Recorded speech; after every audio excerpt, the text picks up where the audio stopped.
Okay, here we go with the examples. Number 1, x to the third of x to the 8th. So the first thing I have to recognize is this is just a basic example.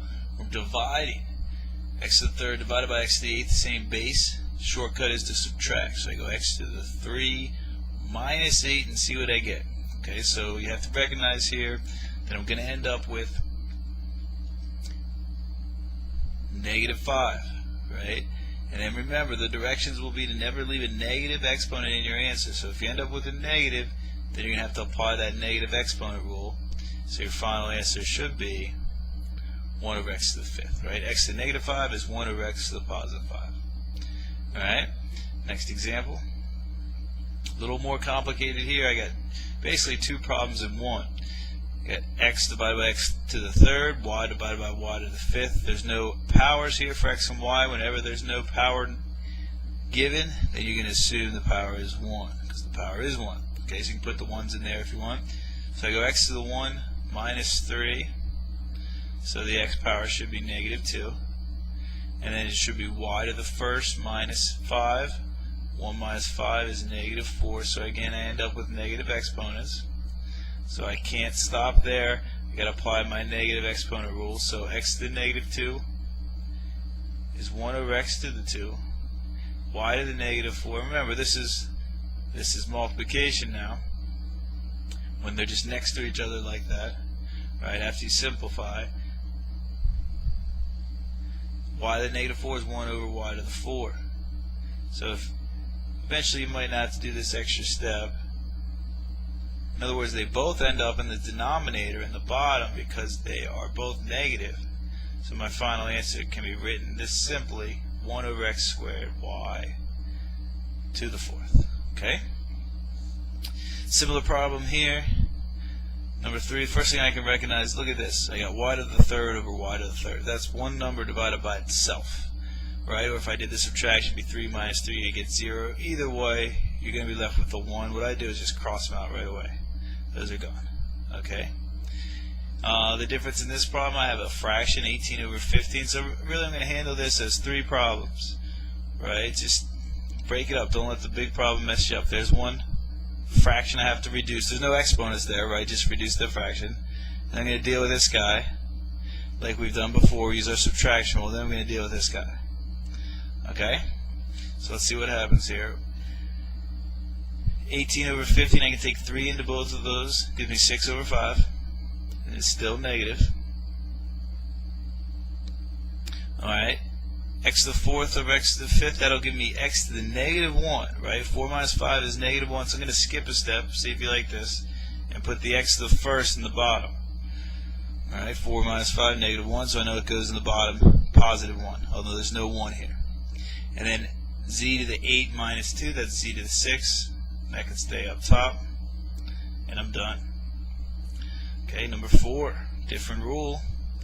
Multiply, right? So we got to think back to one of our original rules, one of our first rules that we learned. I got a base to a power, all raised to a power, so I don't add these guys, I multiply. -2 times -4 is 8. I end up with a positive, so I'm done. Number 5.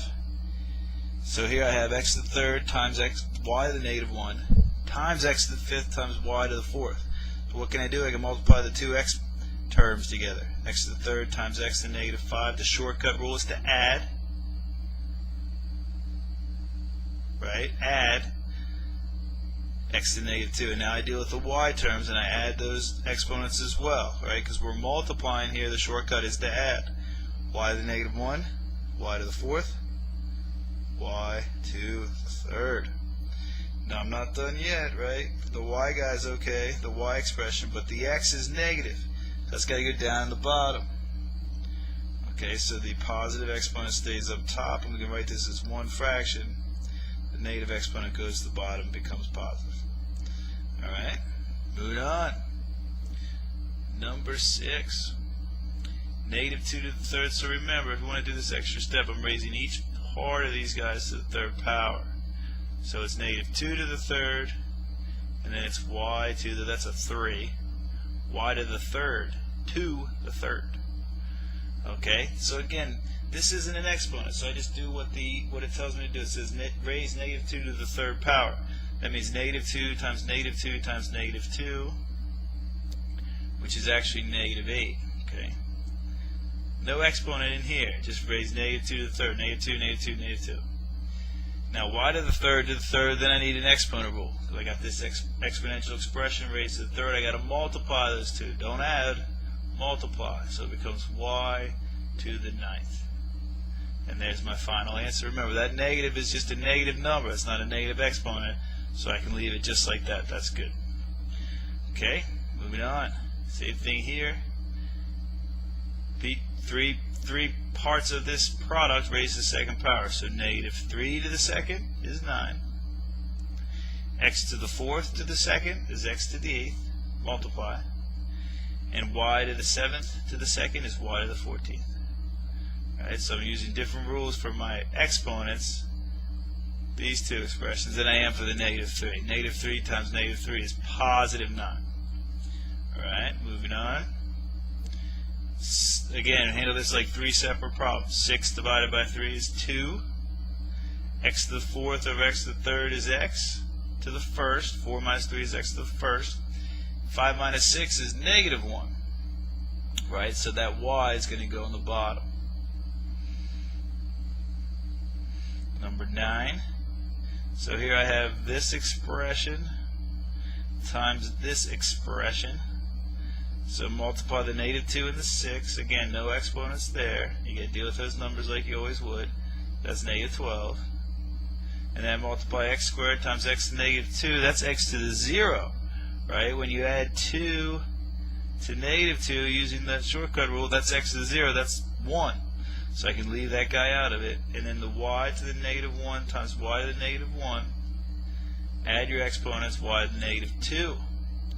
Again, I can't leave my answer like that because of that negative exponent. So the negative 12 will stay on top. That's not a negative exponent, just a negative number. And the y squared on the bottom. There's my final answer. And then finally, number 10, don't forget about the easy ones. 1 over 5 squared, that means 1 squared over 5 squared. So just be careful with this one, and you get a 1 up top and a 25 down bottom.